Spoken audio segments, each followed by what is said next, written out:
Chapter 1. Burros, those feisty desert canaries. The first burros probably arrived with the Spanish explorers, and those that did not immediately decide to escape into the southwestern deserts quickly proved their worth. A burro, or donkey, is a sure-footed little animal that can pick his way through rocks and cactus like a mountain goat, carry more weight than seems possible given his diminutive size and spindly legs, and get by on no more water than you'll find in a desert mirage. The stories of burros locating water in the desert and thus saving the lives of their prospectors are legendary, and today the burro has proven himself to be such a great survivor that he's being rounded up and sold by BLM as a lovable nuisance. Next to the coyote, he's about the most adaptable four-legged creature flourishing in Death Valley and equally in hospitable environments. In western Arizona, in a town named Oatman, burros roam the streets and even enter saloons where they're celebrities attracting adoring crowds. Burros are tough fighters, too. A jack will protect his herd of females and stand right up against a wild Mustang stallion in a fight to the death. They've been found with long white scar marks down their little backs where they escaped a mountain lion, and if cornered by one, they're wicked fighters with both their hooves and long yellow teeth. But most of the lore of the West concerning the burro, or desert canary, as he's affectionately called, because of his braying, revolves around their intelligence, resourcefulness, and well-defined personalities. The only trouble with burros is that, like mules and some horses, they can be contrary at times and very difficult to catch.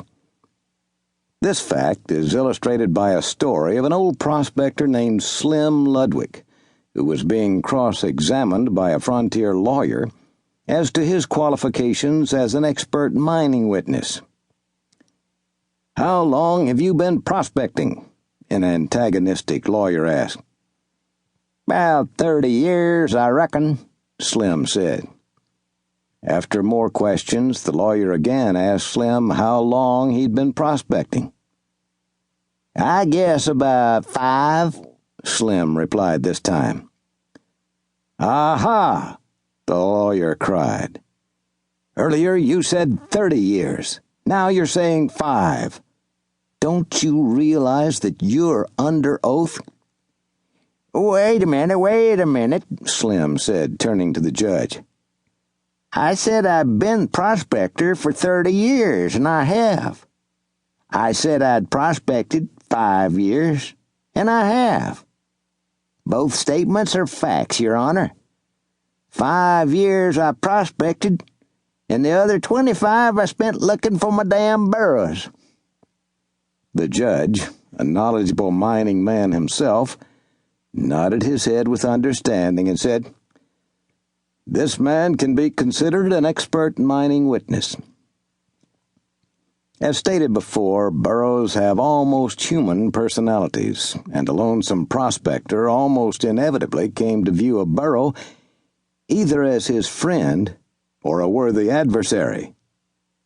I like burros so much that I wrote an uplifting family Christmas story called Maddie O'Brien's Christmas Donkeys that can be ordered off my webpage or from Amazon.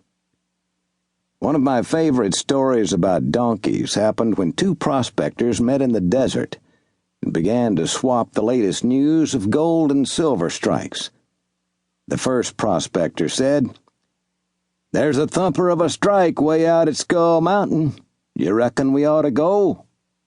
The second prospector glanced over at their burros, who had suddenly raised their heads.